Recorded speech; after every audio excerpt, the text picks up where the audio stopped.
ఆలోచనతో చేసిన ఈ కళ్యాణ లక్ష్మి, అదేవిధంగా ఇప్పుడు రూలింగ్లో ఉన్న పార్టీ కూడా ఇప్పుడు కొత్తగా వచ్చే దాంట్లో ఇప్పుడు మార్చి నుంచో తర్వాత మన కళ్యాణ లక్ష్మిని కూడా అనౌన్స్ చేయాలన్నారు.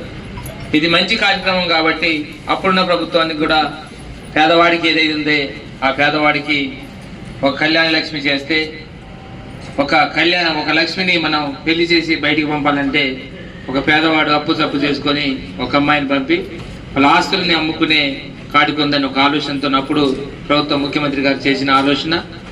ఈరోజు దానికి విధంగా ఇప్పుడున్న రూలింగ్ పార్టీ కూడా ఇది మంచి కార్యక్రమం కాబట్టి ఇది ఆపకూడదని, అవసరమైతే మేము మా వంతుగా ఉంటాను. ఇప్పుడు రూలింగ్ పార్టీ కూడా ఇప్పుడు ఇంకా పథకం రాలేదు. ఈ 6 గ్యారంటీలు కూడా వాళ్ళు కూడా ఈ కళ్యాణ లక్ష్మితో పాటు 1,116తో పాటు మనం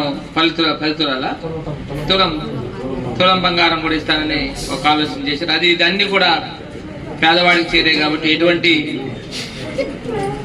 మనం దాన్ని వక్రీభవించకుండా ఖచ్చితంగా అధికారులు ప్రజాప్రతినిధులు అందరూ కూడా ప్రజలకి పేదవాడికి అందే దాంట్లో ప్రతి ఒక్కరు ఏ వివక్షత లేకుండా నడపవలసిన బాధ్యత ఉంది కాబట్టి అందరూ నడుపుకుంటున్నాం.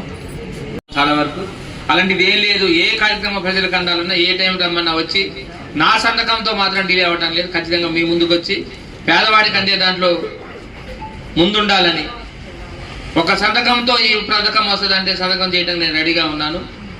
ప్రజల కొరకు ప్రజలు ఎన్నుకున్న మనిషిగా నేను అందరికీ సహాయ సహకారం చేసే దాంట్లో నాలో ఎటువంటి డిలే లేకుండా ఈరోజు మొన్న ఎంఆర్ఓ గారు చెప్తే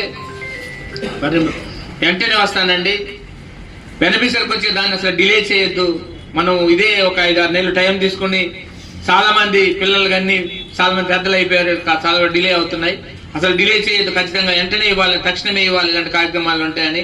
అలానే ఏ కార్యక్రమం ఉన్నా ప్రజలకి చేరువయ్యే కార్యక్రమం ఏ కార్యక్రమాలు ఉన్నా నా సంతకం ఎమ్మెల్యే సంతకం ద్వారా కానీ ఎమ్మెల్యే ద్వారా పంచవలసి డిస్ట్రిబ్యూట్ చేసే దాంట్లో కానీ మీకు ఎటువంటి డిలే లేకుండా ప్రజలకు అందుబాటులో ఉంటే ప్రజాసేవ చేయడానికి మీరైతే ఎన్నుకున్నారు, ఈ ప్రజాసేవ చేయడానికి ముందుకుంటానని అందరికీ మనవి చేసుకుంటూ ఈ కార్యక్రమం